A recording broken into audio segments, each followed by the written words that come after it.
recordemos que la sesión pasada hablamos como sobre esta pregunta elemental, pero un poco problemática a veces, como en ese objetivo de delimitar un género literario como el cuento. Entonces nos preguntábamos qué era un cuento y cuáles eran sus características. Hablamos que la principal característica pues es la brevedad, y asociadas a esa característica, que es lo que termina por determinar todo lo demás, encontramos la significación, que era el tema que elegíamos al momento de escribir, la tensión, la intensidad, la concisión, la unidad también, porque una de las cosas que esperamos en un cuento es que sea sobre solo un tema, que exista como una unidad, una unidad temática en todo el cuento, que no se desvíe por temas que tal vez no van a lograr dar ese sentido de unidad al cuento. Y por supuesto, todas estas características lo que hacen es que debamos tener como un uso muy preciso del lenguaje, preciso en el sentido de que puede sonar un poco extremo, pero la misma brevedad y la misma extensión obligan a que para escribir un buen cuento, cada palabra más o menos esté justificada dentro del cuento, que no exista ninguna palabra que sobre. Y esto, más allá de una cuestión meramente estilística o como un capricho, es simplemente la forma de escribir una buena historia, y una historia que logre un efecto en el lector, porque lo que es un género literario más o menos, o lo que crea un género literario, son tipos de lectores. Entonces, cuando uno le dice a alguien que va a leer un cuento, ese lector está esperando un determinado efecto, ¿no? Está esperando poder leer rápido el cuento, digamos, que se pueda leer de una sentada, que trate sobre un solo tema, lo que hablábamos ahora de la unidad. Y esto solo se logra como con un manejo muy preciso del lenguaje, que no haya desvíos de la trama que estamos tratando, que estamos construyendo. Los argumentos por lo general de los cuentos son muy básicos, sobre todo en los cuentos más breves, en este caso del concurso, que van a ser cuentos de máximo 500 palabras. Entonces, como que esa brevedad obliga necesariamente a no tener, o sea, a tratar los temas específicamente, sin grandes descripciones, o sin que los argumentos lleguen a ser demasiado complejos, porque 1500 palabras no nos van a permitir desarrollar un argumento muy complejo. Esos eran los temas de la sesión pasada. Hablamos también como en esta idea de la economía verbal y del uso preciso del lenguaje, pues esta noción de relleno, ¿no? Las palabras de relleno. Yo me refería al relleno como todo de lo que se podría prescindir en el cuento, y que el cuento no echaría en falta, que la historia misma no echaría en falta, información que no es necesaria del todo.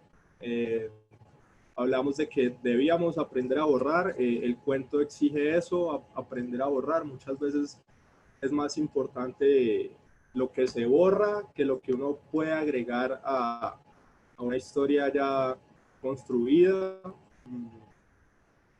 Y sobre todo porque pues esa brevedad impone esas reglas, ¿no? Que lo que se vaya a contar sea súper preciso, no permite como todas las disquisiciones o todas estas reflexiones que puede permitir un género como la novela, de personajes quizás más complejos psicológicamente. En un cuento se hace mucho más difícil desarrollar un personaje complejo. Entonces, no sé si por el chat si tienen algunas preguntas de la sesión pasada para iniciar con eso, y en caso contrario, iniciamos con el tema de hoy, que va a ser la verosimilitud, la noción de verosimilitud y la construcción de personajes. Muchas gracias, Giuseppe, por ponernos al tanto de lo que se hizo en la sesión anterior. Revisando el chat, digamos que tenemos saludos, pero creo que todo está claro. Un cordial saludo para el profesor Gilmer y la profesora Nancy de Puerto Boyacá, que estuvieron también la semana pasada. Entonces, iniciemos. Ok, bueno, vale. Entonces hoy vamos... Aló. Sí, Fabio. ¿Me puede dar un momentico la palabra? Muy buenos días para todos los compañeros que están presentes en este trabajo, ya que esto nos va uniendo más y realmente en este momento de estar uno un poquito en incertidumbre de estar solo, pues se siente uno más acompañado con los que están allá. Pues realmente yo no pude estar la primera sesión que ustedes tienen, pero al escucharlos ahorita en estos momentos y hablar sobre el cuento, entonces nosotros, según lo que usted nos acaba de comentar, nos da a informar que debemos tener una estructura, que es la base importante para comenzar esto.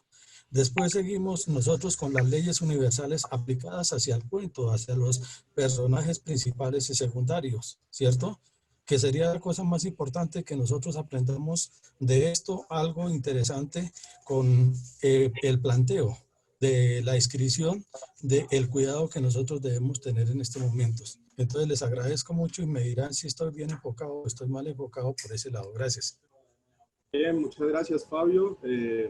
Sí, la idea es, como en la primera sesión, hablar de estas características, como a los consensos a los que ha llegado la crítica alrededor, más allá como de fórmulas o recetas para escribir un cuento, como ciertas características que lo determinan, o determinan que un texto sea considerado como cuento. Y hoy sí vamos a hablar de los personajes y como de la construcción de los personajes, las maneras arquetípicas de construir un personaje, y sobre la noción de verosimilitud.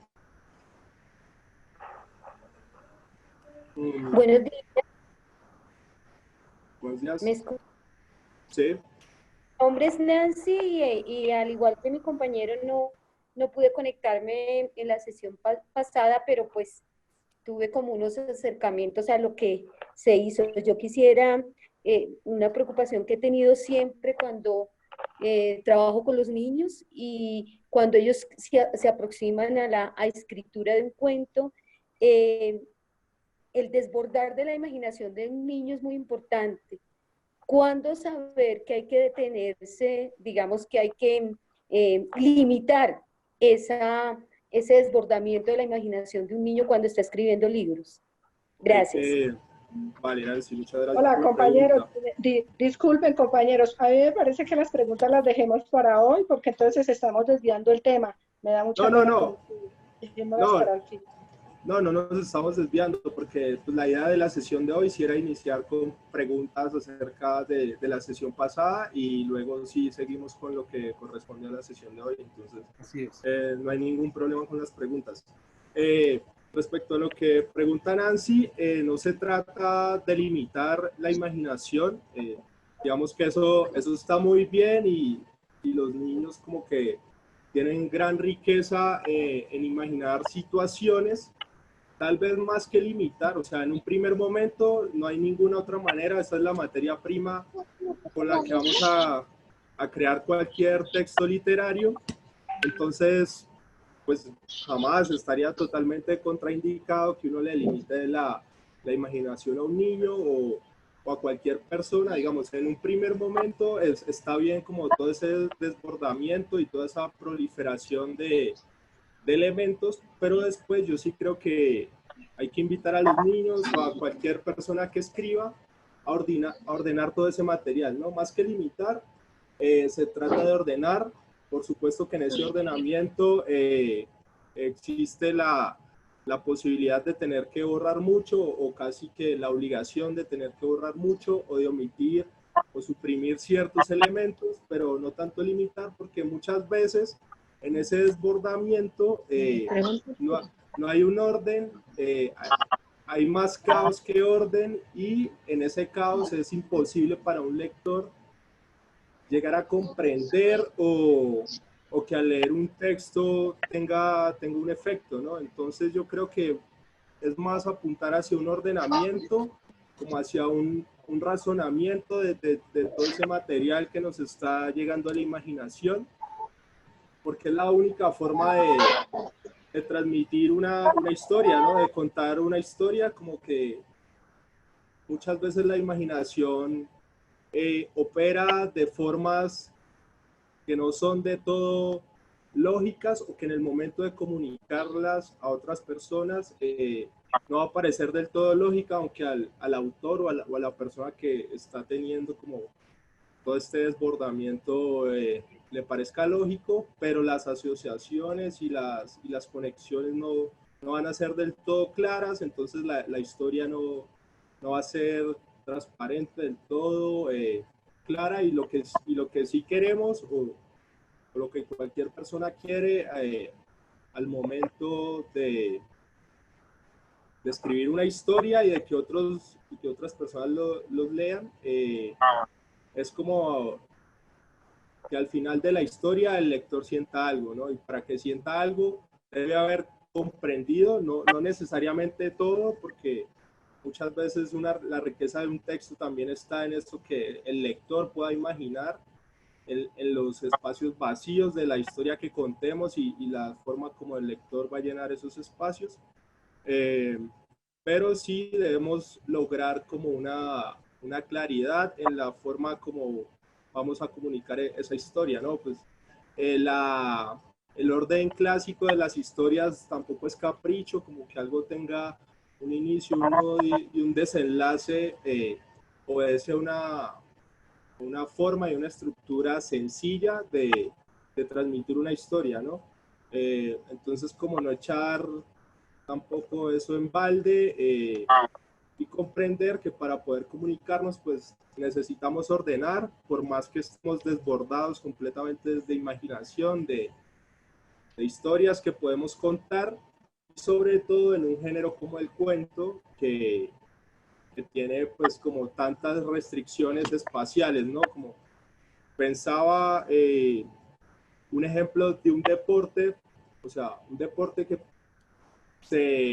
las dimensiones cambian. Entonces, por ejemplo, el fútbol, si ya no se juega en una cancha de fútbol de dimensiones grandes, de 120 metros de largo, sino que vamos a jugar fútbol sala, donde esas dimensiones se acortan, entonces las reglas tienen que cambiar, la dimensión de los arcos debe cambiar, como que ese achicamiento lleva aparejado un montón de restricciones que hace que cambien las reglas. Ana pregunta cuántas palabras debe llevar el cuento. Para el caso, digamos, universalmente, eso puede llegar a ser muy arbitrario, ¿no? Como definir un texto de tantas palabras es un cuento. O sea, hay cuentos muy breves, hay mini cuentos, hay cuentos largos que se acercan casi a la frontera de la novela, cuentos de más de 50 páginas, pero para el caso del concurso de la Pera de Oro, la restricción son 1500 palabras, sobre todo también como para dar la oportunidad de que mucha gente participe, y también para facilitar un poco la evaluación, pues se pone esta restricción de la extensión de las palabras.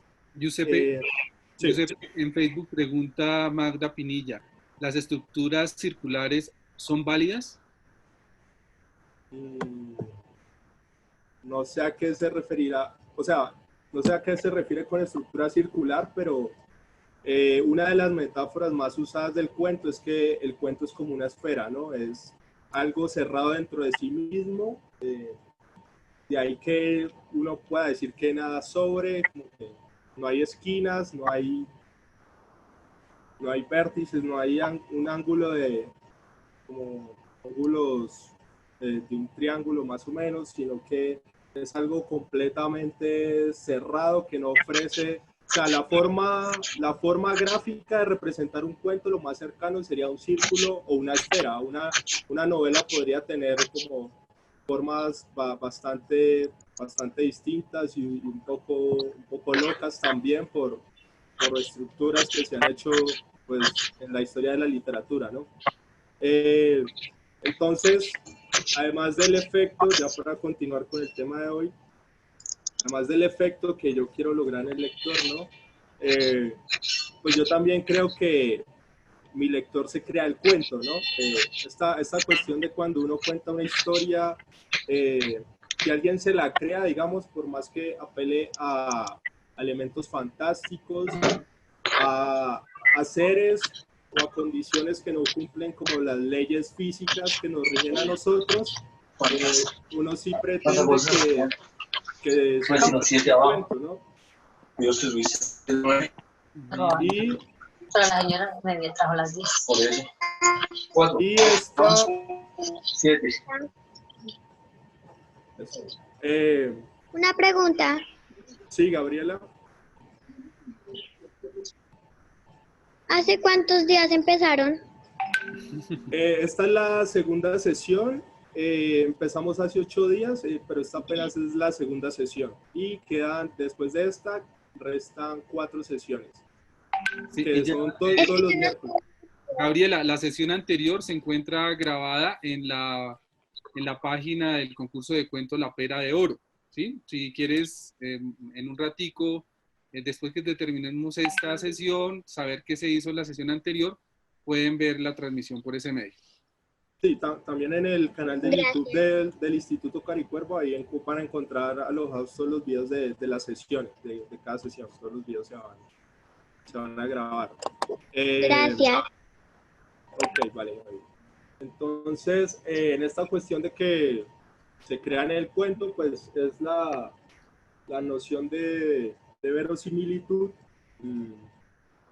Y esta cuestión, como ya les dije, pues más allá de que usemos elementos físicos o cosas que podrían parecer incoherentes siguiendo las leyes que nos rigen, las leyes físicas, o de ese ordenamiento del que les hablaba al comienzo, y ese ordenamiento, pues, o esa verosimilitud y ese que nos queda en el cuento, pues no es más que una coherencia, ¿no? Sostener durante todo el relato una coherencia, que ese universo, porque al fin y al cabo eso es lo que uno hace cuando escribe un texto literario, sea cuento, sea una novela, o digamos en estos géneros narrativos, uno está creando un universo, y al crear un universo y uno como creador de ese universo, pues tiene que crear las leyes de ese universo y el ordenamiento de ese universo.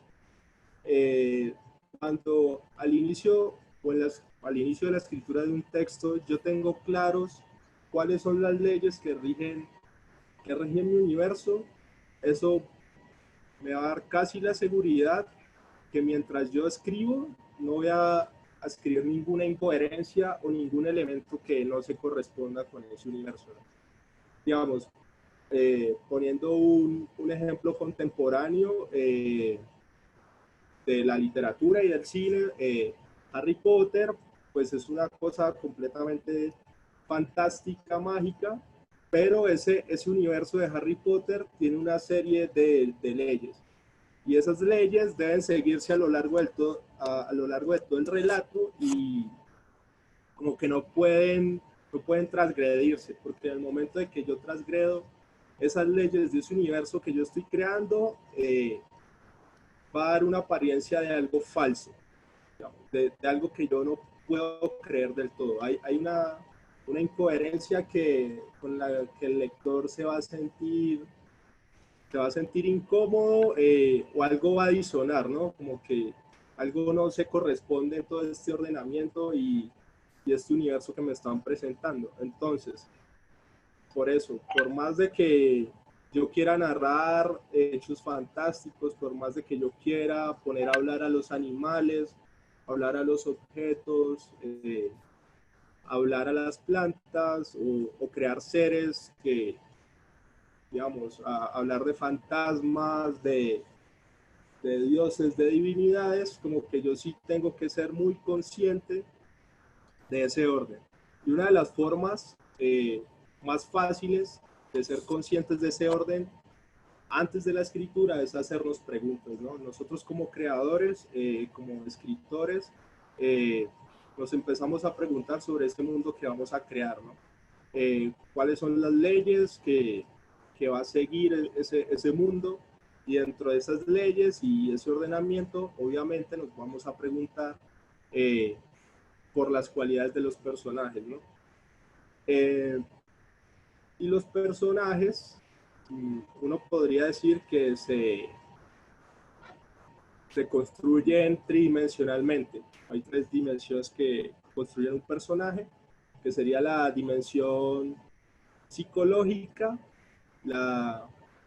pues que corresponde como a todo su carácter, a su moral, la dimensión social, que corresponde a todo el entorno que termina por determinar también a un personaje, o sí, las formas como habla, cómo se viste, cómo reacciona, y la dimensión fisiológica o física, que atiende a estos aspectos de pues, la forma, la estatura, el peso, el color de su piel, digamos, si yo realizo si realizo esas 3 dimensiones y me empiezo a preguntar cómo va a ser mi personaje, cómo va a hablar mi personaje, a qué registro, digamos, verbal va a responder mi personaje, cuál es el entorno social que lo determina, a qué colegio fue, dónde estudió, por más que estos elementos no vayan a aparecer en la narración, ¿no? Pero esa comprensión y ese entendimiento de nuestros propios personajes y del universo que estamos creando nos va a llevar a que nuestro texto sea verosímil y el lector se crea el cuento. Entonces, a través de todas estas preguntas y también siguiendo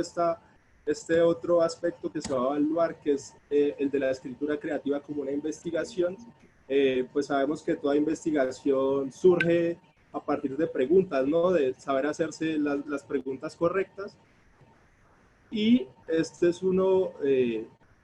sería un elemento que haría que nuestra escritura creativa, por más de lo que preguntaban hacia ahora del desbordamiento de la imaginación, como que sí siga un método de investigación. Y este método sería hacernos preguntas. Y en ese hacernos preguntas vamos a ir estructurando metódicamente y coherentemente a los personajes y al universo que estamos construyendo. Digamos, y después de estas 3 dimensiones de los personajes, seguro hay más, pero para el cuento, como les decía ahora, es muy difícil construir personajes más complejos. Tal vez la novela pueda dedicarse a eso. Entonces, muchas veces, o casi siempre en realidad, el cuento se basa más en la trama, ¿no? Más que en la construcción de un personaje complejo, el cuento le está apuntando a la trama, por más que tengamos un personaje protagonista o un personaje que en 1500 palabras se va a transformar ciertamente, pero esa transformación o esas complejidades del mismo personaje, pues no las vamos a poder profundizar mucho en 1500 palabras. Una de las fórmulas o de las estrategias que se han seguido muchas veces es usar estos personajes arquetípicos, ¿no? Dentro de los personajes. Entonces, personajes que no tienen como un nombre propio, sino que uno, como con un adjetivo genérico, el lector ya se puede dar una idea completamente. Entonces, si yo hablo de un personaje como el avaro, el ladrón, el gobernante, el sabio, el guerrero. Esos arquetipos pueden ser una estrategia como para usar o para esa economía verbal de la que les hablaba, porque eso hace que yo ya no tenga que referir un montón de detalles del personaje, sino yo solo con nombrarlo a través de esos arquetipos, usando esos arquetipos, el lector ya como que ya hay un imaginario colectivo que permite que el lector comprenda sin que yo le dé tantos detalles alrededor del personaje. Pero también puedo apelar a personajes que no son arquetípicos totalmente, que son quizás un poco más complejos, que van más allá de esos arquetipos. Y en ese cuento, pues uno esperaría que ese personaje igual se transforme, ¿no? Que haya una especie de transformación, por así no sea radical, pero pues la idea de la narración como un viaje, ¿no? Un viaje espacio-temporal, que al fin y al cabo es lo que pasa en un cuento, que es narrar acciones a través del tiempo, ¿no? Esa es la idea principal, como una idea muy sencilla, una sucesión de acciones. Entonces yo sí esperaría que exista una transformación en ese personaje o que ocurran acciones que lo van a hacer transformarse al final. Volviendo a la idea del ordenamiento del universo, pues también nos tenemos que, cuando nos preguntamos por el personaje, también nos preguntamos pues más allá de estas dimensiones como psicológicas, social y fisiológica, es la forma en cómo va a reaccionar el personaje ante determinadas situaciones, ¿no? Y la verosimilitud ahí existe en que más allá como de la propia imaginación y de la propia mano del autor, responde esa verosimilitud a que si yo determino un personaje con unos detalles iniciales, todo lo demás ya debe responder a esos detalles, ¿no? O debe ser coherente con esos detalles que yo definí al inicio. Porque si yo me desvío un poco como de la coherencia y de la lógica de determinados personajes al responder a ciertas situaciones respecto a esos detalles iniciales, pues va a ser poco creíble, ¿no? Como que la gente se va a preguntar, ¿y este personaje por qué hace esto? Si al comienzo parecía un personaje distinto, una persona que reaccionaría distinto. Entonces esa es otra de las preguntas que debemos hacernos. ¿Cómo va a reaccionar mi personaje ante estas determinadas situaciones? Y en ese ordenamiento también yo tengo que saber encadenar esos sucesos y esas acciones, ¿no? ¿Cómo las va a encadenar temporalmente que logren la comprensión en cualquier lector, ¿no? Como, no sé, pues primero hay que ponerse las medias y luego los zapatos, más o menos como estas ideas sencillas, pero que en una narración de 1500 palabras, en algo más estructurado, pues sí hay que preguntarse desde el inicio.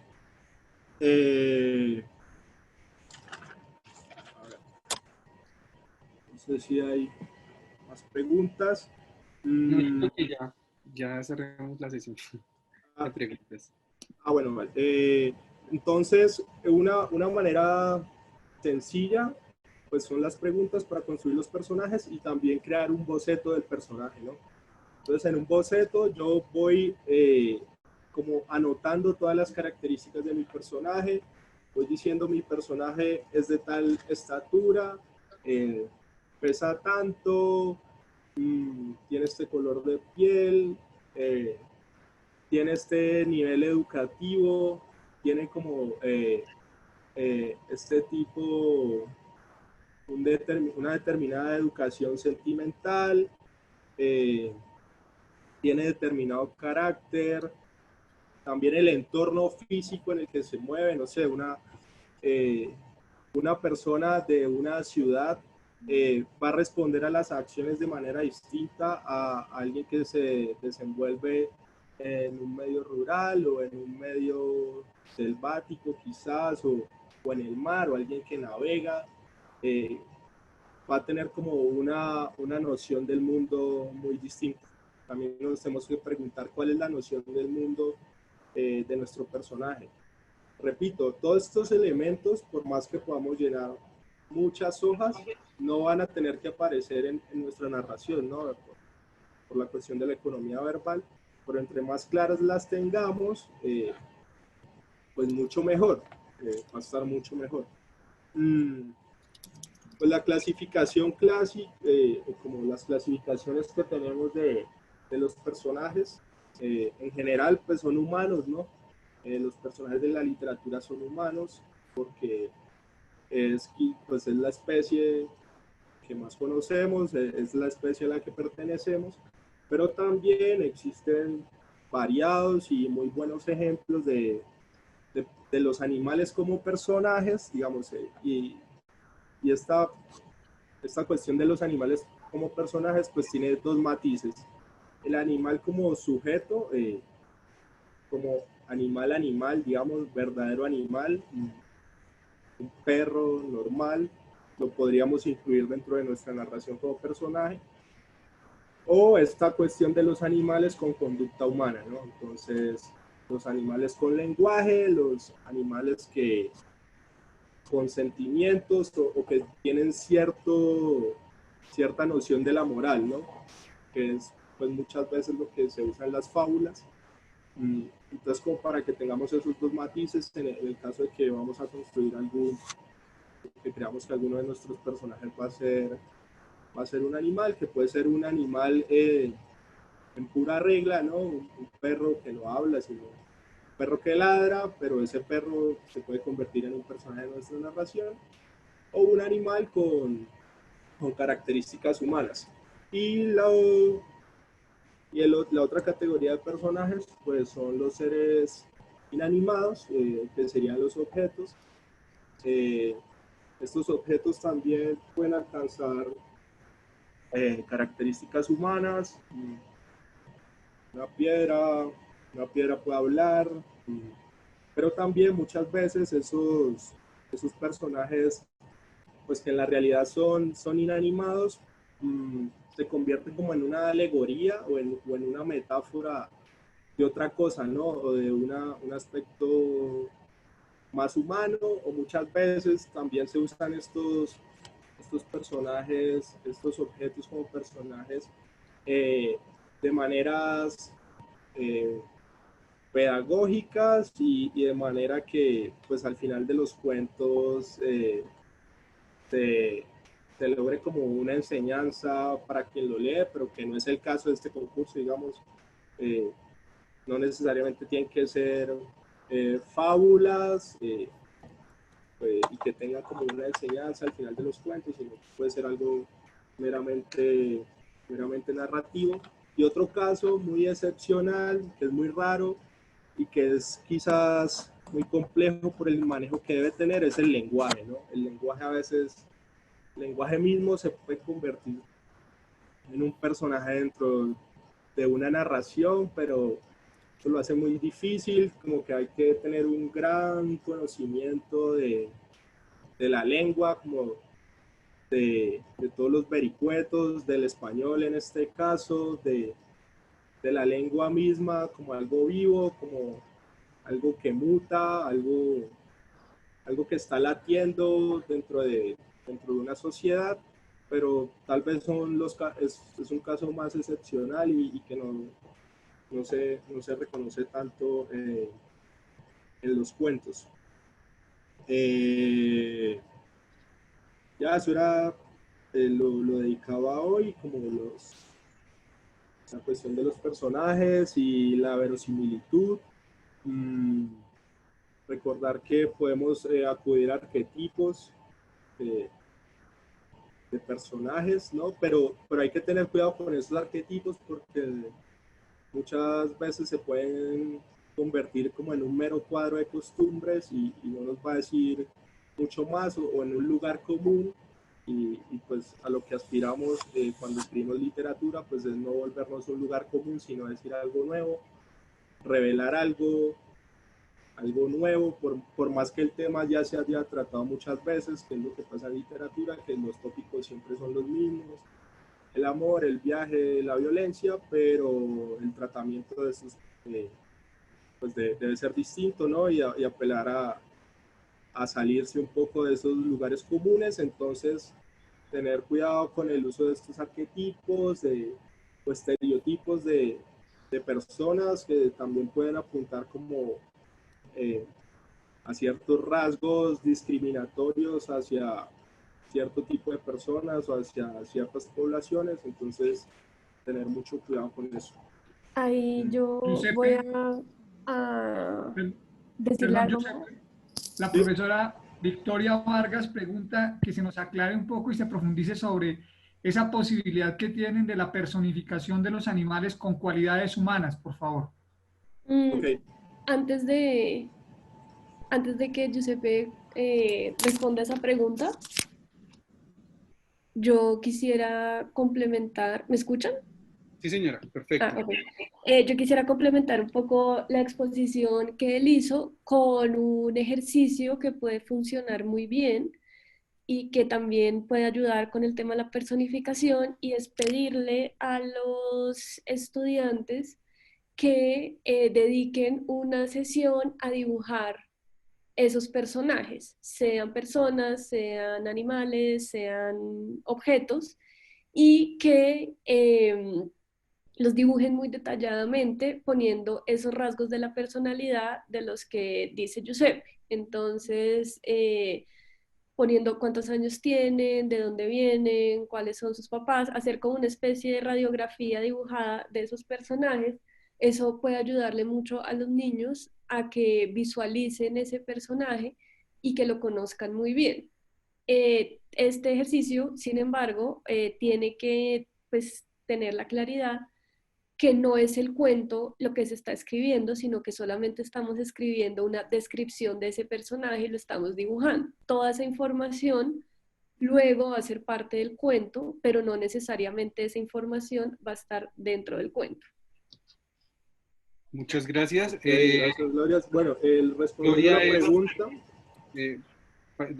Como hay personas nuevas en esta sesión, la persona que hace un momento intervino es Gloria Esquivel, también hace parte del equipo que viene desarrollando estos talleres. Muchas gracias, Gloria, por acompañarnos una semana más, y continuamos, Giuseppe, disculpe. Bueno, para responder a la parte de las cualidades humanas de los animales, digamos, no es más que el simple hecho de poner a hablar a los animales como y una habla estructurada, digamos, porque pues uno podría poner un loro y el loro repite las palabras, pero el loro no está estructurando como un discurso como tal. Pero cuando yo ya lo pongo a estructurar un discurso al loro, pues ese loro ya tiene unas características que son humanas y no son solo animales. Un gran escritor y un gran ejemplo de cómo ponerle cualidades humanas a los animales o de cuentos sobre animales es Horacio Quiroga, Los cuentos de la selva. Justo ayer leía un cuento que me divirtió mucho, que justamente se llama El loro pelado, sobre un loro, y sobre un loro al que un tigre le quita las plumas y lo ataca. Y la cuestión, digamos, incluso aquí la cuestión humana del loro no está en el lenguaje, porque el loro es un loro a cabalidad. El loro repite las palabras y le gusta comer pan y té con leche. Pero la cuestión humana del loro es cómo se va a vengar y todo lo que urde alrededor de la venganza hacia ese tigre que lo atacó. Entonces, como sí, el gran ejemplo, sí, pues estos ya son cuentos que tienen más de un siglo, casi, pero si los pueden leer, o sea, ahí les leo los títulos para que se den cuenta más o menos. Seguro ustedes ya muchos los conocen y lo han puesto a leer a los estudiantes. La tortuga gigante, Las medias de los flamencos, El loro pelado, La guerra de los yacarés, La gama ciega, historia de dos cachorros de coatí y de dos cachorros de hombre, El paso del yabebirí, La abeja aragana. Sí, como que hay muchos, pues esta edición. Una pregunta. Sí. Sí. ¿Quería preguntar? ¿Hasta cuándo plazo de hacer el cuento? ¿A cuándo? ¿Cuál es la Agosto fecha? 8. Agosto 8, Giuseppe, es el plazo máximo. Ok. Ah, bueno, hasta agosto 8, ¿no? Ok. Pero solicitamos a todos que envíen antes los cuentos, hay suficiente tiempo, porque es que a veces dejamos para última hora todo y ustedes saben que estas páginas pueden colapsar alguna cosa. Entonces los invitamos, hay suficiente, hay más de 2 meses para que estemos trabajando y ya se han recibido alrededor de 200 participantes. Entonces, ir de una vez viendo los cuentos, por favor. ¿Y de qué tiene que ser en específico el tema del cuento? El tema para esta edición del concurso se va a tratar el tema del cuidado, ¿no? Y el cuidado es algo muy amplio, no es algo tan restrictivo del todo, porque al final como que cuidamos un montón de cosas o tenemos relaciones de cuidado con muchas cosas, con objetos, con personas, con animales, con otros seres vivos, con nosotros mismos. Entonces ese va a ser el tema, como el cuidado, cómo cuido a otros, cómo me cuido yo, cómo cuido la casa, mi entorno físico, mi entorno ambiental. Ese es el tema de esta edición, el cuidado. Buenos días. Quisiera también aportar para todos los participantes que los cuentos que también nos permiten hacer o identificar esa mezcla de personajes que usted acaba de mencionar son los del escritor irlandés Oscar Wilde. Ayer nosotros en nuestra clase con los niños de Genesano en la emisora, precisamente los profesores de idiomas hacíamos de viva voz la lectura de viva voz del cuento El gigante egoísta. Y allí encontramos animales, encontramos la nieve y otros elementos que nos permiten mostrar esas facetas de los personajes que usted nos acaba de mencionar. Alguna compañera también decía ya que el hecho de que no se le permita al niño desbordar su imaginación, pues en un primer momento se puede hacer. Y el hecho de que usted diga que la técnica de borrar en el cuento, pues eso le va a permitir al niño escribir, releer y volver a escribir para que a medida que vaya avanzando en su producción, llegue a hacer cuentos cortos, como nos lo pide en este concurso, que sea de 1500 palabras. Yo quería también preguntarle a Josep, esa descripción que dice usted del boceto del personaje, ¿en cierto momento es fundamental dentro del cuento o simplemente se hace y se delimita qué aspectos de ese personaje vamos a trabajar? Bueno, primero sí, exactamente como en este proceso de relectura y ordenamiento, eso es como súper importante. También aprenderse a leer a uno mismo y elegir los elementos que mejor le van a hacer al cuento, ¿no? Como que eso es súper importante y eso le enseña al niño muchas veces que debe ordenar como ya sea su conocimiento o toda la materia imaginativa. Eso lo ayuda a ordenar y a elegir mejor las cosas que va a poner en un texto. Respecto a lo del boceto, eso depende. Depende del cuento, de la historia que vamos a contar. Como seguro en algunos cuentos será necesario que mucha de la información que yo pongo en el boceto sea puesta en el cuento, pero otros cuentos no van a ser necesarios y simplemente apunta como alcanzar una coherencia, ¿no? O a una comprensión o a un entendimiento de esa información, o una clasificación de esa información que en el momento de escribir, por más que muchas de esas cosas yo no las vaya a usar directamente en el cuento, van a estar de alguna manera o sobredichas o sobreentendidas, digamos, va a haber alguna alusión, pero no van a estar directamente. Entonces, eso depende de los cuentos y de la información que yo considero que va a hacer que el cuento se lea mejor, ¿no? Eso ya es como una decisión individual de cada autor. Sí.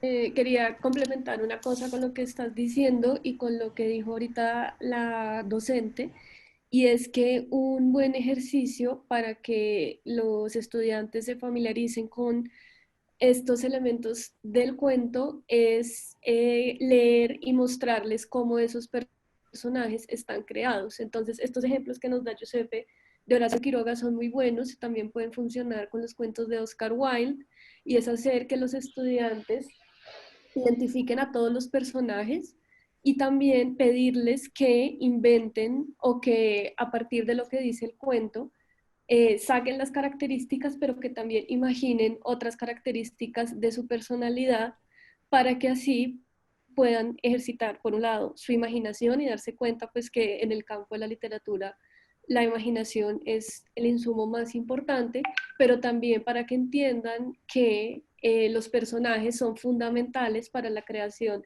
de esos universos que ellos están haciendo. Entonces es muy importante también acompañar estos conceptos que les estamos dando con la lectura de otros cuentos, pero también con ejercicios en donde ellos puedan intervenir esos cuentos y donde también se les pida que imaginen y que creen y que supongan. Entonces, algo que hicimos el año pasado en este diplomado y que funcionó muy bien era imaginar qué le sucedía a los personajes que estaban viviendo en la época del Bicentenario la situación. Entonces, este año la temática es el cuidado, entonces algo que podrían, otro ejercicio que podría funcionar para poder entender mejor a los personajes es pedirle a los estudiantes que imaginen cómo esos personajes están pasando esta circunstancia de encierro, por ejemplo. Entonces, decirles, en el caso, por ejemplo, aquí mencionan el gigante egoísta o el príncipe feliz, cómo ese príncipe, cómo se imaginan que ese príncipe está viviendo este encierro, qué haría el príncipe en ese encierro y que escriban a partir de eso. Todo eso se va a convertir en un insumo del cuento que al final van a entregar, pero lo más importante es que ellos, por un lado, entiendan el concepto del personaje, pero que por otro también entiendan que pueden imaginar lo que quieran y que todo tipo de personas, todo tipo de animales, todo tipo de objetos están también pasando por esta situación y que esta es una situación que se presta mucho para la creación y para la imaginación. Bueno, una pregunta, por ejemplo, muy sencilla para iniciar a pensar un personaje es el nombre. Muchas veces el nombre tiene importancia dentro del cuento, digamos, o el nombre alude a alguna cualidad, ¿no? Hay muchos nombres que se eligen porque, digamos, semánticamente ese nombre lo asocio con alguna cualidad, algún adjetivo. Entonces, el solo hecho de preguntarme cómo se va a llamar mi personaje y por qué se va a llamar así. No siempre los personajes deben tener como un nombre propio, ¿no? Uno puede optar por no nombrar a ninguno de sus personajes, incluso por referirse a ellos solo con pronombres. Pero esa pregunta sencilla puede empezar a plantear ya como todo el carácter del personaje, si elijo determinado nombre, ¿por qué o sea, por qué en ese universo que estoy construyendo, por qué se llama así, o eso a qué lo asociarían en ese universo, qué relaciones de conexión se empiezan a dar a partir del nombre, ¿no? O las mismas historias que, por qué los papás le ponen el nombre a uno, ¿no? Y qué asociaciones empiezan a surgir a partir de allí. Esa puede ser una cuestión súper, como muy básica, pero importante para imaginarse los personajes. Y lo otro, plantear sí, como... Josep, disculpa, sí. Josep, yo no me presenté. Hace Sí, Catalina.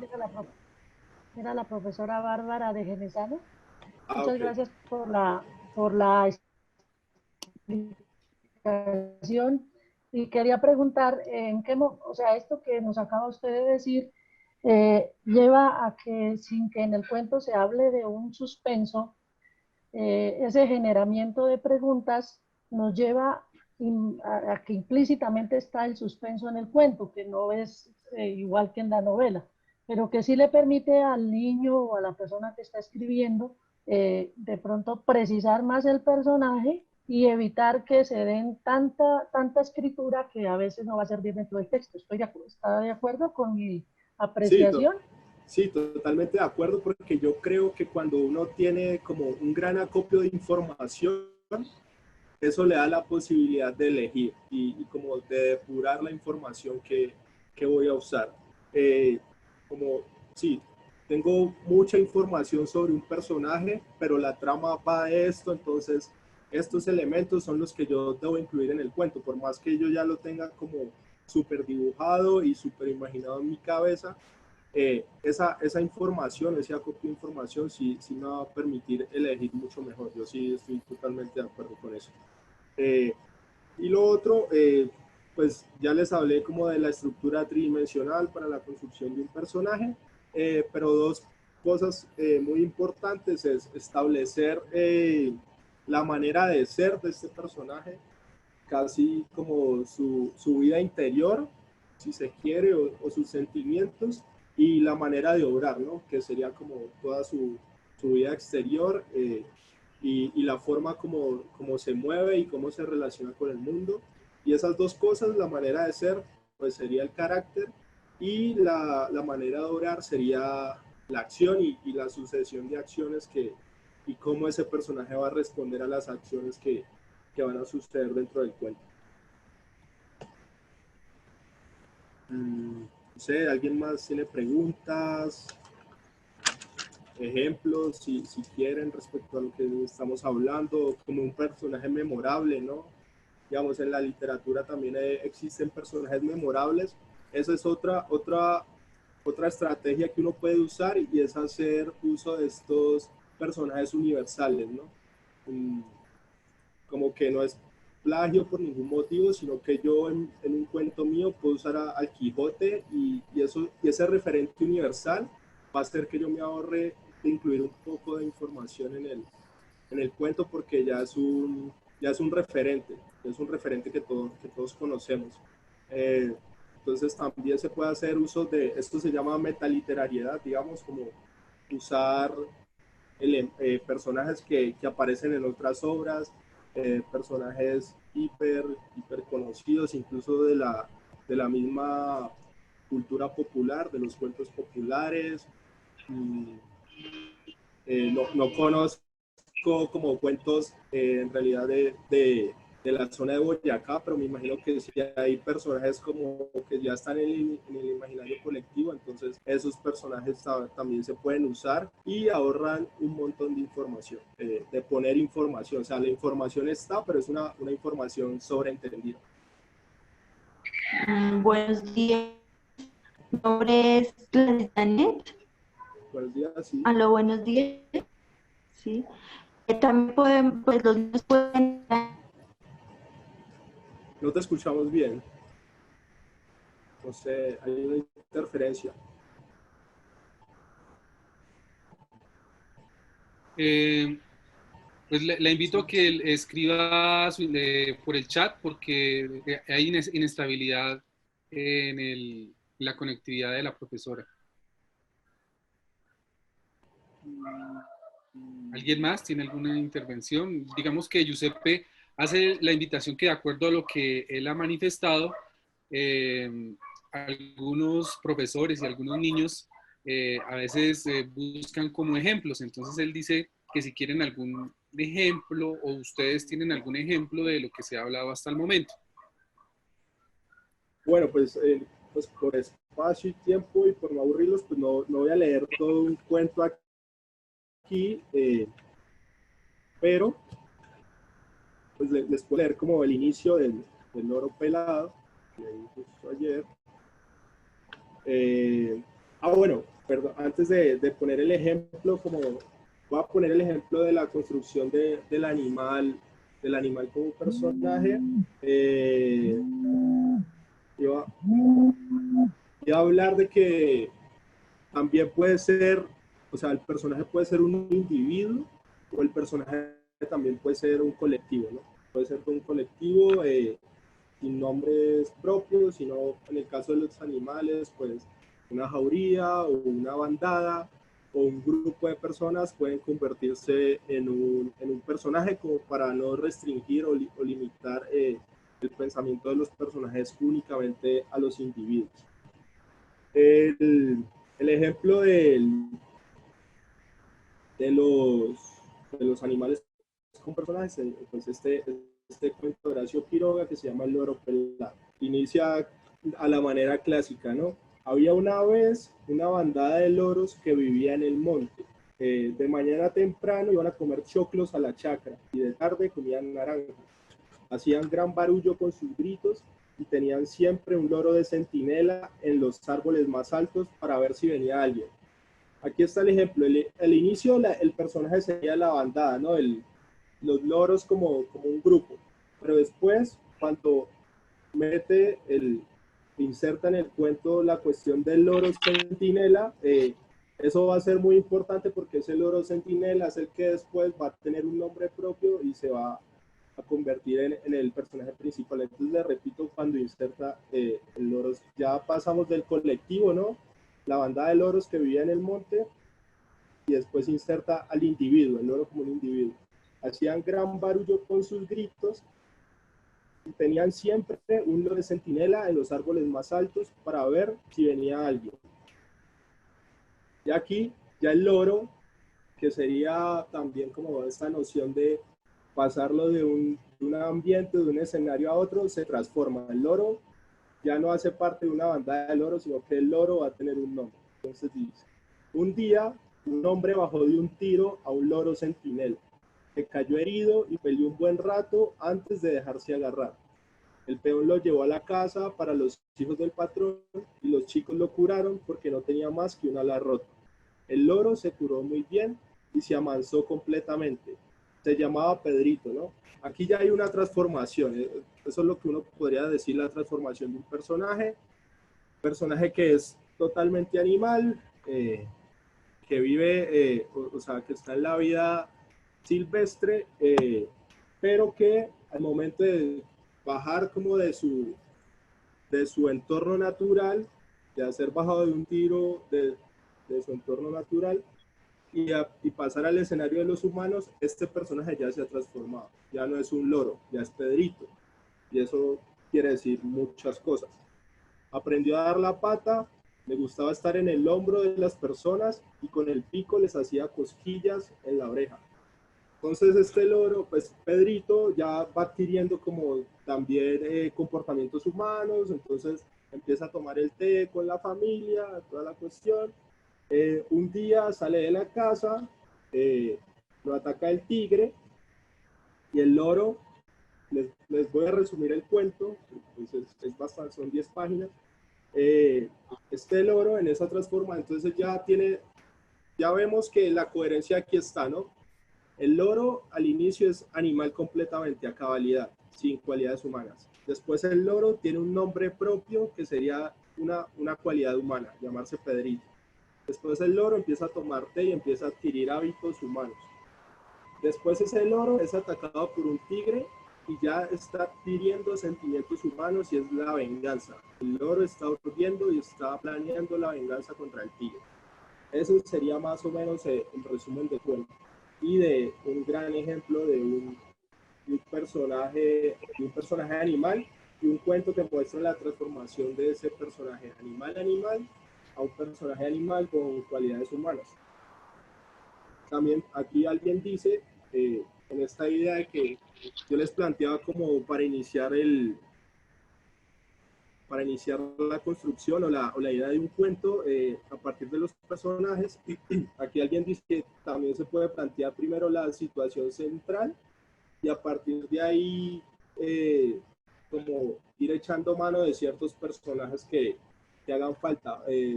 Puede ser, sí, yo no lo llamaría o no lo describiría tanto como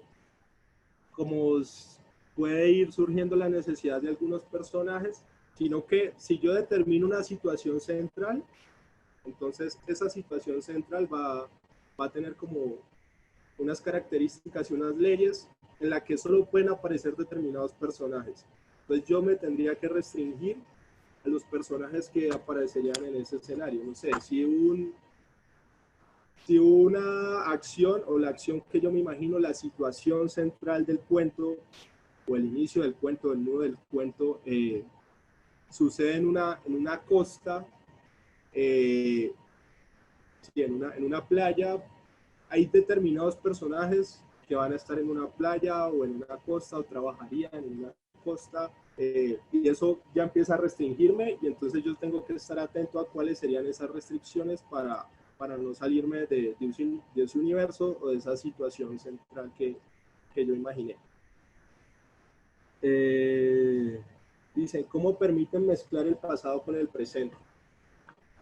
Yo creo que este es uno de los temas, incluso desde el lenguaje, más difíciles para nosotros de manejar, y es el uso de los tiempos, ¿no? Y, digamos, hablando elementalmente del lenguaje, como el uso de los tiempos verbales, puede ser muy difícil en esa coherencia, ¿no? Que si yo vengo hablando en pasado, pues tengo que en la misma oración seguir hablando en pasado. Ahora, ya en la estructura narrativa eso se complejiza más, porque cuando yo, digamos, si no lo hago cronológicamente, en orden cronológico, como primero pasó esto, después pasó lo otro, sino que yo empiezo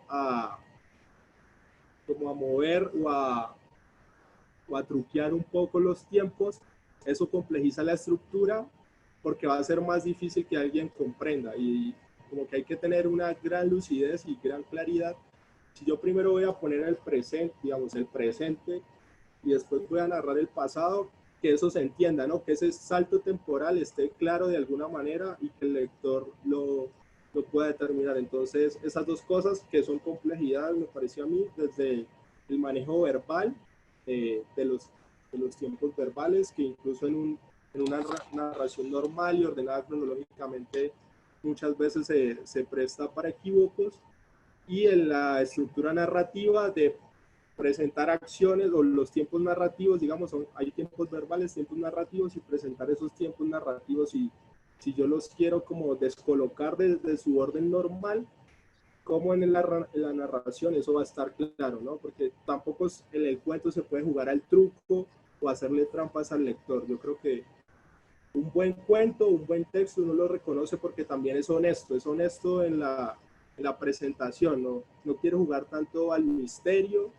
o a que yo le escondo cosas casi por capricho, por hacer jugar al truco, sino que es honesto en la presentación del orden, de ese universo o esa historia que yo estoy creando. Bueno. ¿Me escuchan? Sí.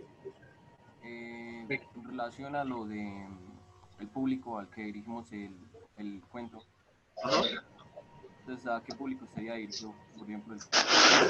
Yo creo que aquí no hay restricción respecto al público. Pueden ser cuentos infantiles dirigidos completamente a niños. También, como van a participar adultos, pueden ser cuentos dirigidos a adultos. Incluso los niños muchas veces pueden llegar a imaginar cuentos que los puede leer un niño, un adulto, o solo adultos, como que no hay ningún tipo de restricción respecto al público que va dirigido, porque no se precisa que sean cuentos infantiles o como literatura juvenil o literatura solo para adultos, no, cero. Eso ya depende de su imaginación, y como quiera estructurarlo sí estaría bien, y creo que es un buen elemento también para pensar a escribir, como a qué público estaría dirigida mi historia, ¿no? ¿Quién me gustaría que lo leyera? ¿O quién creo yo que lo va a leer de mejor manera? Porque muchas veces los cuentos presentados como infantiles son de gran complejidad, y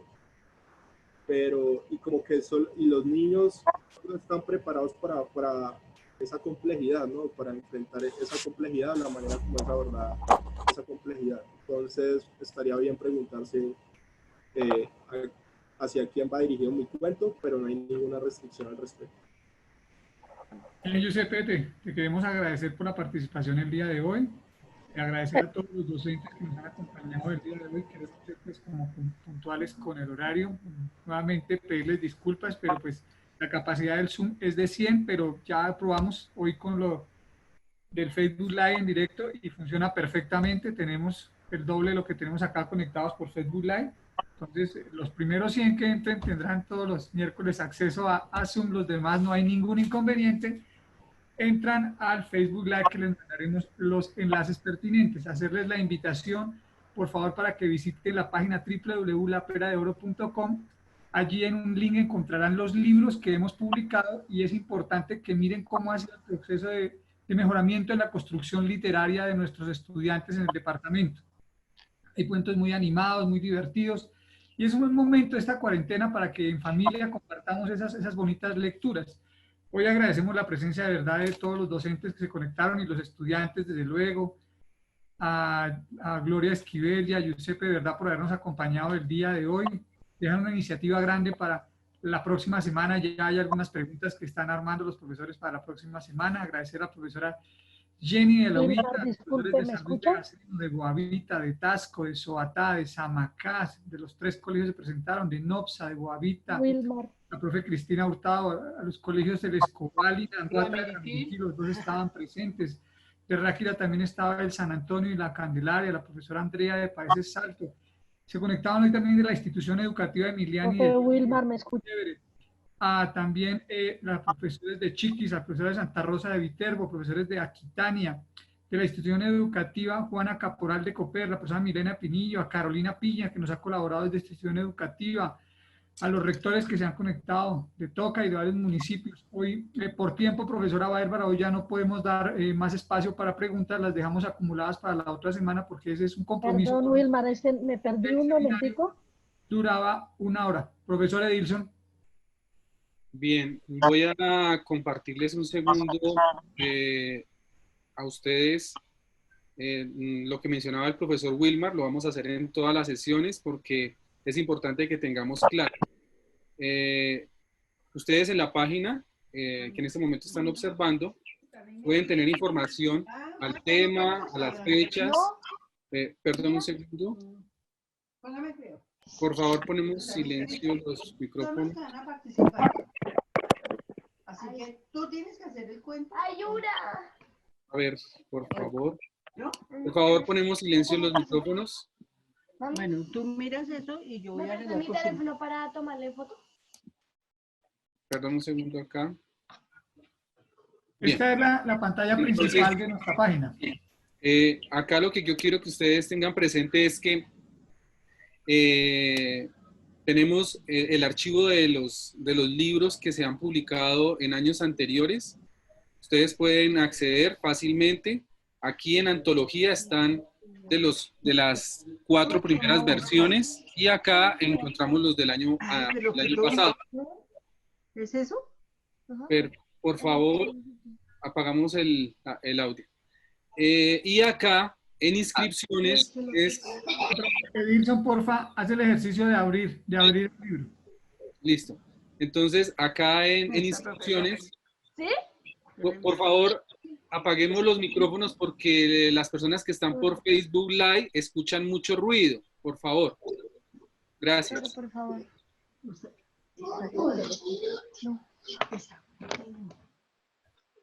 Gracias.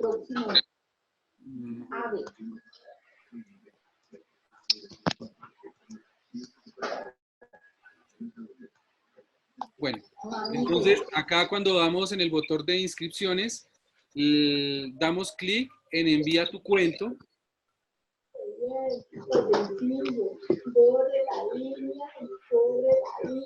Por favor.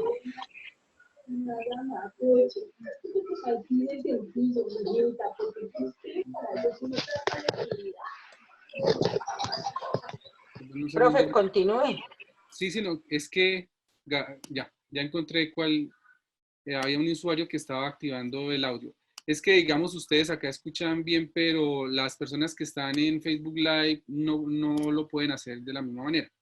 Entonces acá ustedes, al igual que en este formulario de asistencia, digitan, es muy importante que diligencien todos los campos son obligatorios, nombres, apellidos, el municipio, la provincia, la sede, el número, el correo electrónico, y acá es muy importante, porque si estamos en la categoría A, B o C, lo direcciona al perfil de los estudiantes, pero si seleccionamos la categoría D, continúa el proceso como profesor, porque hay unas, digamos, algunas particularidades en la información que se pide para el docente.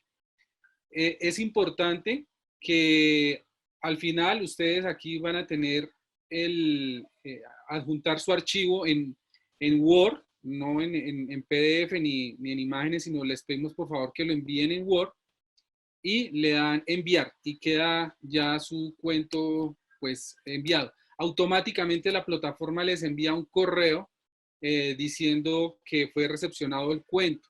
Sin embargo, si tienen alguna inquietud después de haber enviado, pueden escribir al correo electrónico concurso de cuentoslaperadeoro@gmail.com y ahí ustedes van a tener información. Yo les confirmo si llegó el cuento, ahí me sale todo el reporte. Sí, digamos como algunos profesores ya han hecho ese ejercicio.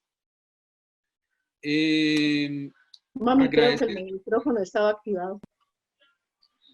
Profe, Sí.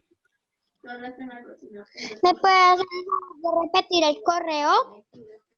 El correo es que el correo realmente, toda la información que ustedes buscan la encuentran en la página www.laperadeoro.com. Ahí está absolutamente toda la información, todos los links que deseen, los libros. Yo quisiera, Edilson, que se realizara un ejercicio que mostremos los libros para que los profesores y los niños vean cómo están colocados en la página del concurso, los libros para que los puedan compartir y leer.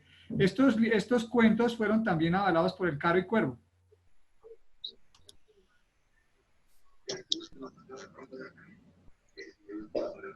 Claro, bueno, entonces...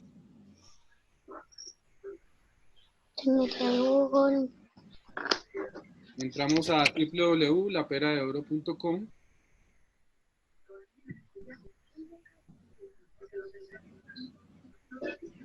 y en la parte superior le damos, otra cosita para todos los que nos están escuchando, también van a tener un botoncito de talleres virtuales. Ahí vamos a subir el link de Zoom para el próximo encuentro, ¿sí? Digamos que algunos me envían correo electrónico y bueno, yo se los contesto, pero digamos para hacerlo de una forma mucho más rápida pueden ingresar acá en talleres virtuales y ahí tienen la información. Vean, acá tenemos el segundo taller que es el día de hoy. Está ya la información para acceder a través de Zoom. Pero digamos que las personas que han estado por Facebook Live se han dado cuenta que ha sido igual la conectividad. Entonces, si no alcanzan a entrar entre los 100, pues pueden hacerlo por Facebook Live. El profesor Wilman les dice que entren aquí en la parte superior derecha en libros. Y vamos a abrir acá de independencia.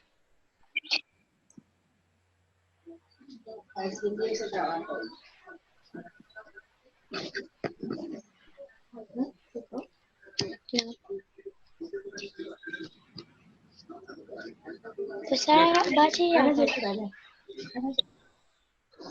Aquí todos los cuentos del año pasado, los que están en este libro, los van a encontrar ahí a color. Y digamos que es importante que ustedes sepan que estos cuentos que fueron ganadores precisamente tuvieron esa evaluación del Instituto Caro y Cuervo. Entonces, pues tienen una excelente guía para ver, digamos, en aspectos de tanto de forma como de fondo.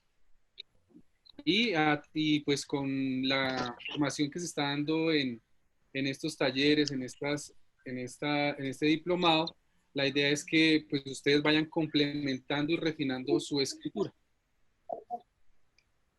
Wilmar, ¿algo más? Gloria. Gloria. Baja y muestra uno de los cuentos del libro, baja porque no estamos mirando sino la portada. Entonces baja para que los chicos puedan ver los profesores uno de los cuentos. Bájalo más, por favor. Más. Aquí es donde podemos ver que la queja que decían que el sector rural y el sector urbano, ustedes miran y el sector rural ha colocado un gran número de finalistas en el concurso, ¿no? Es importante que vivencien eso. Pero sí, me parece interesante estos libros como guía. La mayoría de colegios lo tienen físico, pero pues de acuerdo a las circunstancias actuales es bueno que les echen una ojeada a estos libros virtuales. Es el mismo libro exactamente, pero escaneado. Está pesado para cargar. Sí, es que aquí estamos... Bueno, sí. Esto es lo que quería... Ahí los encuentran ahí, las creaciones de todos estudiantes y docentes. Bueno. Gracias, profesor Edilson, gracias, Giuseppe, gracias. Gloria, ¿algo para finalizar? Pues muchas gracias a ustedes por acompañarnos. Sin más sesiones, también, Giuseppe, vamos a, por favor, tengan las preguntas listas para que las podamos responder al principio de la próxima sesión y nos vemos el próximo miércoles. Sí, gracias a todos por participar hoy. Apunten sus preguntas y al inicio de la próxima sesión del miércoles las respondemos todas, ¿vale? Y recuerden también que esta sesión se las mandamos porque está grabada y que también les mandamos el material como el cuento que leyó Giuseppe para que puedan hacer el ejercicio planteado en sus clases. Los dos textos que trabajó Giuseppe en la sesión anterior se compartió con las personas porque a ellos se les dijo que lo solicitaran por correo electrónico y se les envió. Entonces, de la misma manera, las personas que hoy están recibiendo y que de pronto no tienen los libros de la sesión pasada y que los quieren tener junto con el del día de hoy, nos escriben al concurso de cuento, al correo electrónico, y les enviamos los libros digitalizados.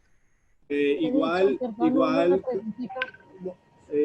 cada texto que yo cito acá son muy fáciles de conseguir en internet, digamos, como son cuentos, pues estos se comparten mucho en internet, entonces ustedes los apuntan y los buscan en Google, seguro los encuentran, pero igual nosotros se los enviamos. Muchas gracias a todos. Edilson, una preguntita, me perdí. Nosotros participamos la semana pasada, yo me inscribí, ¿tengo que volverme a inscribir hoy? Sí, señora. Sí, no es inscribirse, lo que estamos haciendo es, como les dije, el Instituto Cari Cuervo les da certificado a las personas que estén en todas las sesiones. Y digamos que ese listado lo estamos llevando a través del formulario de Google. El formulario se cierra a la 1 de la tarde, profes. Entonces, y niños, los que están en este momento. Los que de pronto no se han registrado, entonces tienen todavía hasta la 1 de la tarde para diligenciar el formulario porque después ya lo cerramos. Bueno, muchísimas gracias por su tiempo, por la participación. Obvio que todo esto se hace para ustedes. Dime, Gabriela. Rápido. ¿Hasta qué hora? Hasta la 1 de la tarde. A la 1 de la tarde se cierra el formulario. ¿Listo? Ok, gracias. La próxima semana nuevamente estaremos a las 11 de la mañana. Muchas gracias a Gloria, a Giuseppe, profesor Wilmar, a Magdalena, a Rubén, a los profesores de todas las instituciones educativas. Por allá de Toquilla nos escribieron, de la institución La Toquilla, Puerto Boyacá. Muchas gracias, profes, y los esperamos. Edilson, una cosa tal vez para terminar y aclararle a todos los docentes y participantes es que para el concurso, para participar en el concurso, la inscripción realmente es subir el cuento. O sea, no necesitan hacer una inscripción previa para participar en el concurso, sino cuando usted tenga el cuento listo, abre el formulario Google dentro de la página y lo sube. Esa es la inscripción realmente. Gracias, Edilson. Gracias a todos por habernos acompañado el día de hoy. Muy amable. Que estén muy bien.